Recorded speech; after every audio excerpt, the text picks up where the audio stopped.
Hello बच्चों, अब exercise या प्रश्नावली 3.2 का प्रश्न नंबर 1 है। हमने इसमें पढ़ लिया कि दो चीजें पूछेंगे, बहुलक और माध्यक।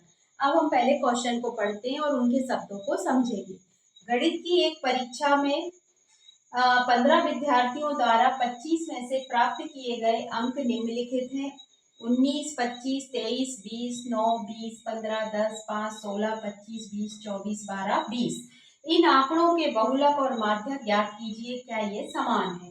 अब देखो, इसमें तीन चीजें पूछी है। सबसे पहले पूछा है बहुलक, फिर माध्यक और फिर पूछा है क्या ये समान है, यानी कि माध्यक और बहुलक जो आंसर आया क्या वो समान है।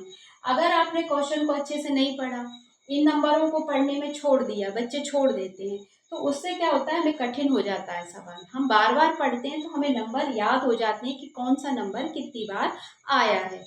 तो इस तरीके से, और अगर आपने ये दो कर लिए, तीसरे पे ध्यान नहीं दिया तो हाफ मार्क्स इसका कट जाता है।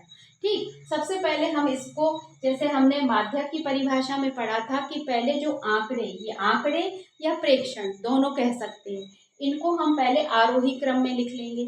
आरोही क्रम का मतलब होता है छोटे से बड़े क्रम में, जैसे 5, 9, 10, 12, 15 और आखिरी में जो सबसे बड़ा नंबर था वहां तक।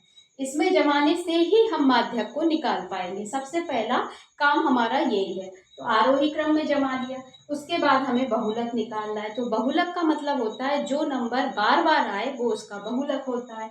तो जैसे ये है 20, इसमें कितनी बार आ रहा है, 4 बार, तो ये इसका बहुलक हो गया, इसको लिख लेंगे हम 20। अब माध्यक निकालना है, तो माध्यक का मतलब होता है जो इसका मिडिल नंबर हो। तो ये 15 है, तो 15 में से 7 हम इधर छोड़ देंगे, 7 हम इधर छोड़ देंगे, बीच में क्या बच रहा है, ये 20। तो ये दोनों आ गए। ठीक, ये हो गया फर्स्ट, ये सेकंड काम। अब वो पूछ रहा है क्या ये समान है, तो वो दिख रहे हैं कि 20 20 दोनों का आंसर है। तो हम लिखेंगे यहाँ पे सेकंड वाले का आंसर, हाँ बहुलक 20 और माध्यक 20 समान है। कैसे है, समान है। ठीक, ये दूसरे का आंसर हो गया।